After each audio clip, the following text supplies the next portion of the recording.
Hello guys, good evening. Tingnan nyo kung mapapansin nyo yung upuan.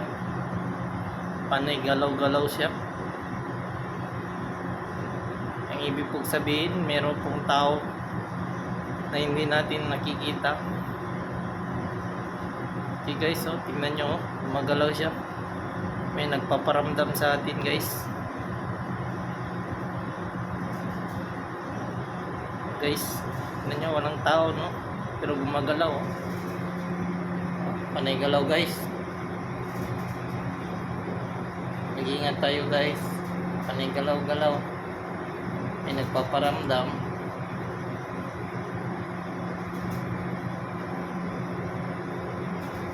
Guys.